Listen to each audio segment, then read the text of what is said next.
Thanks for checking out this episode of the Rookie Big Board. If you enjoy it, make sure to give the video a like, subscribe to the channel, and you can check out all of my work, including the 2022 Rookie Guide at patreon.com/theFFeducator.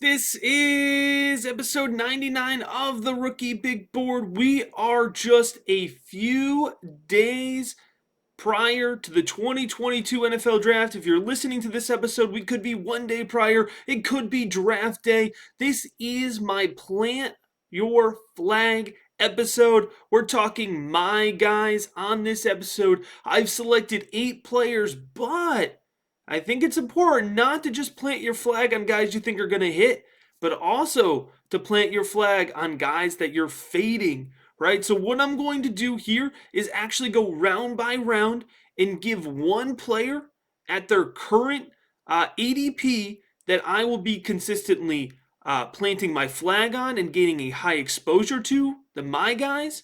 And also a player in each round, each of the first 4 rounds. We're doing a standard. This isn't the 6-round mock draft. We're just doing 4 rounds. But I'm going to do one guy in each round here that I'm fading. We're going to have very little exposure to.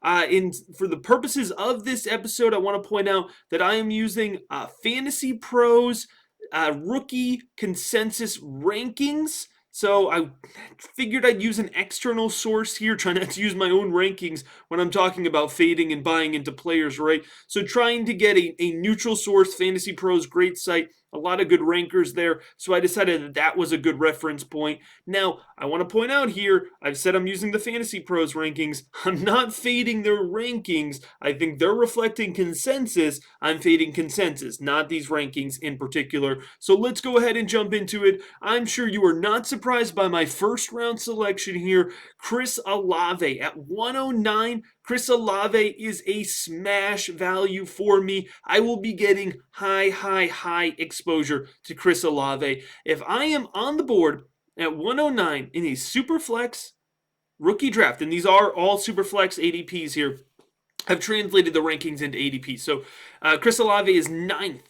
Which I do think reflects consensus. You're looking at the Patreon mock drafts we've been doing over the last couple of weeks. Chris Olave has consistently slid to this territory, right? I'm taking him 100 out of 100 times. I would be thrilled to get Chris Olave at 109. We're talking about a very well-rounded wide receiver. We're talking somebody with a great skill set, a quick off the line of scrimmage, separates consistently right off the line of scrimmage with a great release, great first step, works well downfield, great hands, excellent pass catching ability. We're projecting 10 to 20 overall NFL draft capital for Chris Olave, my wide receiver one. So needless to say here, this is a flag plant for me. You look at Chris Olave, and this is somebody who I have seen as a first round selection. I thought he could have came out in the 2021 NFL draft, up against guys like Devontae Smith there in the first round, Jamar Chase in the first round, and I think Chris Olave would have been a back half of the first round NFL draft selection, and a lot of folks are really high on Chris Olave. Then he kind of got a consensus fade from the analytics side of things here because he had that later declare age, and he had less of a market share, right, relative to some of these other guys in the Ohio State offense. I got to tell you, folks, if you're pitting yourself consistently up against Garrett Wilson, an excellent wide receiver in his own right in this draft class, Jackson Smith-Njigba, who very well is pushing to be the consensus wide receiver one in next year's draft. He'll have to compete with Kayshon Boutte from LSU. But nonetheless, Jackson Smith-Njigba, an extremely talented wideout. And then, remember, Chris Olave also beat out Jameson Williams, forced him to transfer to Alabama. So Chris Olave is a very good player. I'm not knocking him on having to share touches and opportunity with that extremely talented group of wide receivers. Everything to me shouts check marks across the board. Chris Olave nails all of my markers, and not in the exact same way because Jaylen Waddle went a little cheaper. Pushing further down, Justin Jefferson, he went a little cheaper, but Chris Olave's value is reminding me a lot of these guys. Remember, this is kind of where CeeDee Lamb was going off the board, this 108 to 110 territory. And so these are kind of been my wide receivers of the last 3 years. And I'm not saying I have 100% hit rate when it comes to wide receivers, right? Like I hyped up Terrace Marshall last year. I drafted him a lot in the second round. But these kind of wide receivers that I've planted my flag on had a pretty good track record over the last few years. So I feel confident with Chris Olave at 109. I absolutely love that value. I am ready to plant that green flag. Let's go ahead, though, and plant that red flag for a player gaining first-round Superflex ADP that I am going to have virtually no exposure to. Now, two quick prefaces. There is always a point of value where I will take a player, right? So, I'm fading them specifically at the ADP that they're registering at right now, in terms of consensus here, as close to consensus as we can perceive.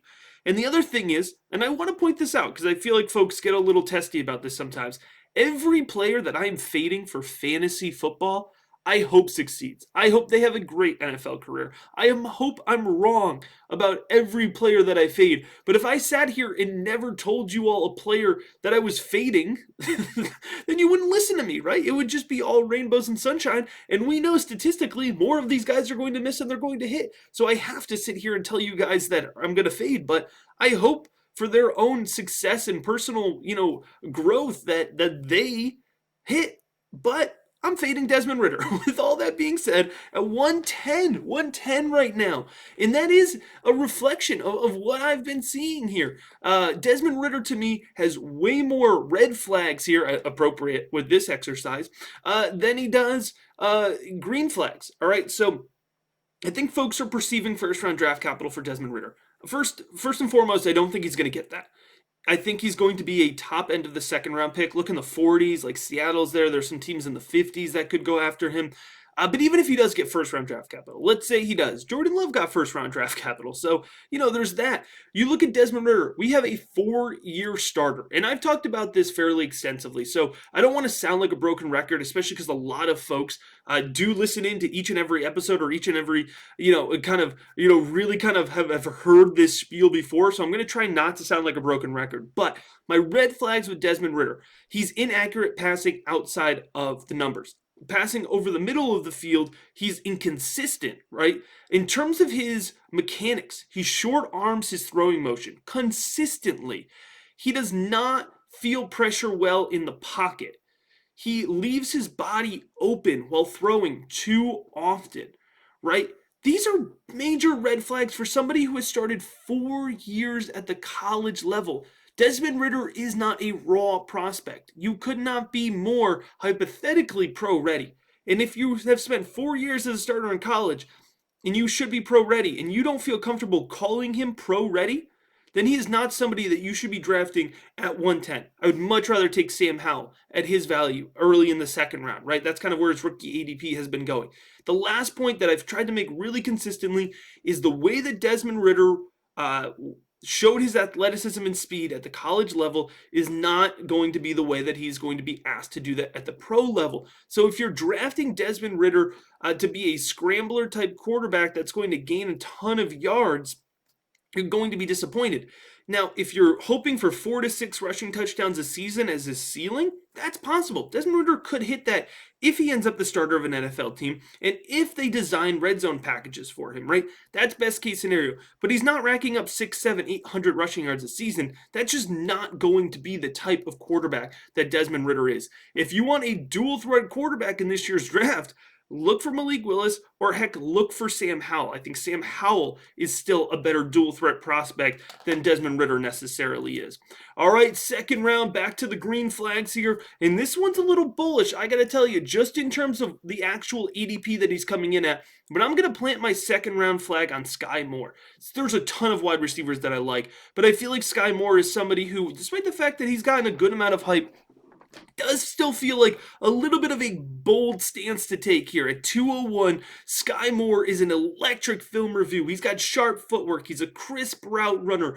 He has excellent hands. What I really like about Skye Moore here, he understands, you can see him dissect a defensive back. He beats defensive backs in a variety of ways. He can win off the line of scrimmage, he can beat them with speed, and he can go up and high point a ball. You look at his high school recruiting profile, and you'll notice that Skye Moore was actually recruited as a defensive back. He played defensive back and wide receiver in high school, and you can tell because he understands where the defensive back wants to be, and he beats them there. He has excellent ability to dominate along the outside for Western Michigan. Now, he's undersized to play boundary in the NFL, so I think he's going to be more in that Z or Y type role. But if Skye Moore ends up capturing top 50 draft capital, then he is going to be somebody that I'm willing to be bullish on. I'm willing to go up and get him at 201 and be really happy with that decision. So it's a little bit of a higher risk factor here, but there's plenty of upside with Skye Moore, the wide receiver out of Western Michigan, and I'm going to go ahead and plant that green flag. All right, a wide receiver here. Folks have been following along through this whole journey. You probably already knew which wide receiver that I was going to plant the red flag on here, the fade, zero exposure to Clemson's Justyn Ross if he gets the 210 ADP that he's registering at for the purpose of this exercise here. And again, I want to reiterate, I'm not just taking guys that I'm reading off of this particular site from, right? This is a reflection of a lot of the rookie drafts I've seen and a lot of the comments, both on Twitter and on YouTube that I've been seeing in terms of how folks feel about Justyn Ross. I understand. I do understand because there are guys in the past that I have been rather headstrong about. I've made up my mind early on in the process, and I've just kind of put my blinders on and said, this is somebody that I am going to like and I'm going to go after. And I get it. You go back to his freshman year film, and Justyn Ross has excellent film. He's dominating. He's playing well along the boundaries, showing great athleticism. He's showing an excellent ability to go and play above the rim and beat defenders and looks absolutely phenomenal, right? You understand why folks fall in love with Justyn Ross. I was there. But it's also important to understand that you could fall in love with a player and you could try to get high exposure to him without pushing up his ADP, without reaching. If you took Justyn Ross in 10 rookie leagues and you took him in the fourth round, early fourth round in all of those rookie leagues, I would say go ahead and go get your guy. But at 210 in this year's draft class with these wide receivers, you're going to pass on potentially John Mechie, who could be there at 210. You're going to pass on potentially a guy like Alec Pierce, who could be there at 210. You're going to pass on some of these running backs who could grab day 2 draft capital. You're going to pass on Zamir White, Brian Robinson, James Cook for Justyn Ross. I'm not willing to do it at 210. Justyn Ross scares me for a couple reasons. Of course, the medical history, but remember, he's coming off of the foot injury too. We've not seen as much from him in the pre-draft process as we would like. Really inconsistent film, a post-injury here. I don't expect him to get the NFL draft capital. Listen, if Justyn Ross ends up being a top 100 pick, I'm going to eat my words. I'm probably going to do it pretty publicly here because I've said it really consistently. I expect Justyn Ross to be a lot closer to round 6 than he is round 3, right? Probably round 5, maybe round 4, I think is best case scenario for Justyn Ross. I hope I'm wrong. This is an excellent example of I hope I am wrong. I would love the story. I would love it for Justyn Ross. If he comes back, if he produces, if he is a fantasy football asset. And everybody who takes him at 210 will justifiably do their victory laps, but it won't be me because I won't have exposure to him if he holds this 210 ADP, planting the red flag on Justyn Ross. Let's move into the third round here. Y'all know these third round picks can hit and be just as valuable as these, maybe not just as valuable as these first round picks, but you know, I'm thinking of a guy, third, fourth round flag plant from a couple years back now, and he is still controversial on Twitter, but I have so much Gabriel Davis. He helped me win multiple championships last year as a flex fill-in guy that I got in the third round, right? Because he was just one of these guys that I was planting my flag on. I love Alec Pierce out of Cincinnati, currently registering with a 307 ADP, absolute smash green flag. Alec Pierce has the ability to win along the boundary. Fantastic athleticism when you combine that with his size.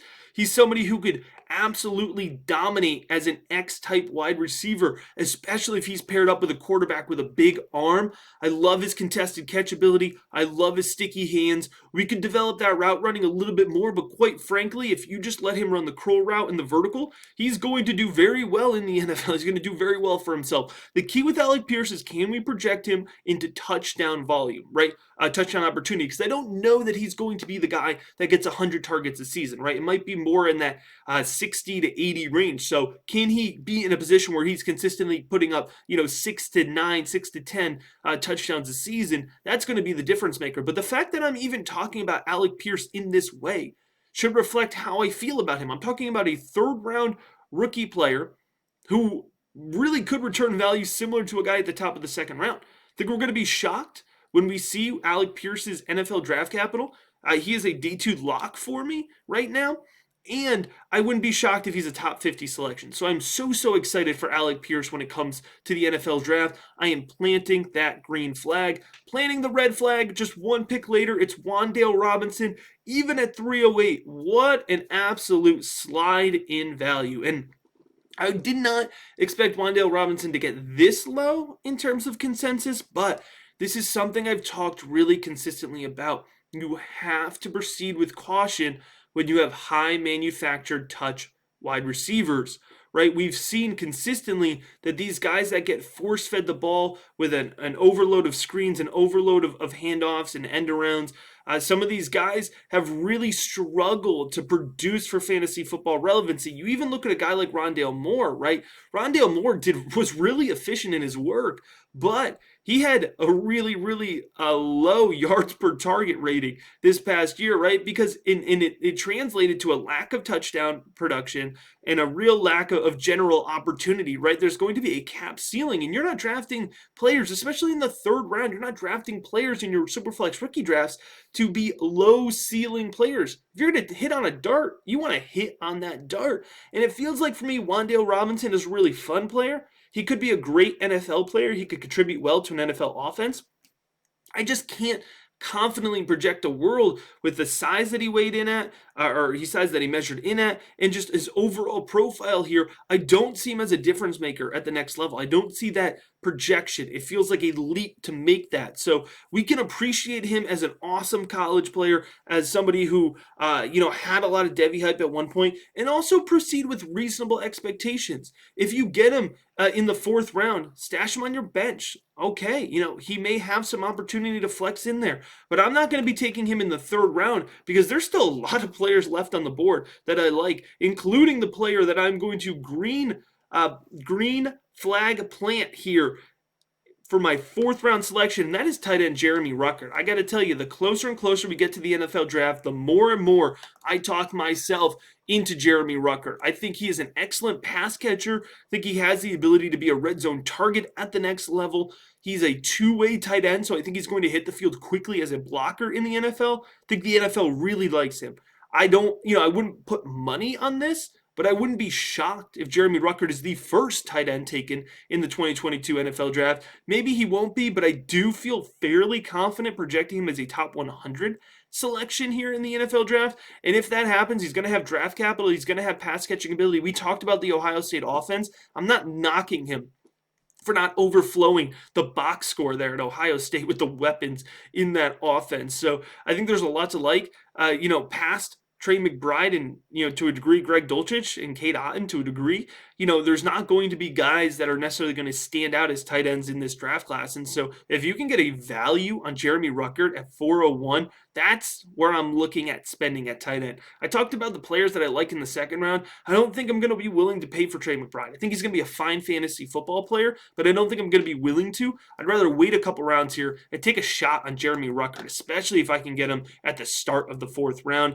And then the last guy out here, there's a variety of guys, and I don't want to beat up on anybody in the fourth round, but, just seeing Kennedy Brooks go off the board in a fairly decent amount of drafts, I think sometimes, folks kind of, know names from, or look up production and, guys kind of jump out to them, but Kennedy Brooks, I believe, was the second lowest running back tape eval for me. Poor Cameron Harris was the lowest, if I'm remembering correctly. So I believe Kennedy Brooks was 34 and 35 in the 2022 rookie guide. And, not a commercial here, but you can get that rookie guide. We dig really deep. Even Kennedy Brooks has a profile, patreon.com/theFFeducator. And of course, the updated version comes out Sunday after the NFL draft.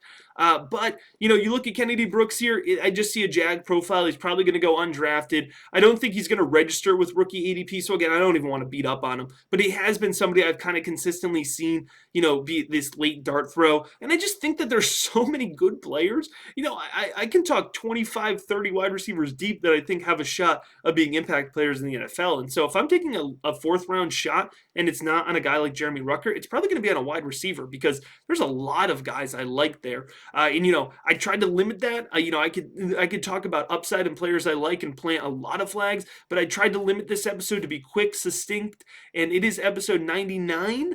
I got to tell you, episode 100, I am beyond excited for. It will release Wednesday before the NFL draft. So depending on when you're listening to this, that could be today. That could be yesterday. It can't be tomorrow. But I'm so excited for that episode. It is episode 100. It is a big one. I will say, and because it's a big one, you'll understand when you hear it, it will be audio only. So if you're somebody who usually listens to video, this one will be audio only. Make sure you head on over to your favorite podcast provider, Rookie Big Board, and subscribe over there as well. Thank you so much for checking out this episode. As always, if you enjoy it, give it a like. If you're watching, if you're listening, subscribe. Make sure you're subscribed, leaving a review, all that good stuff. We are days away, maybe a day away, maybe 0 days away from the 2022 NFL Draft. As always, I appreciate you checking out this episode of the Rookie Big Board.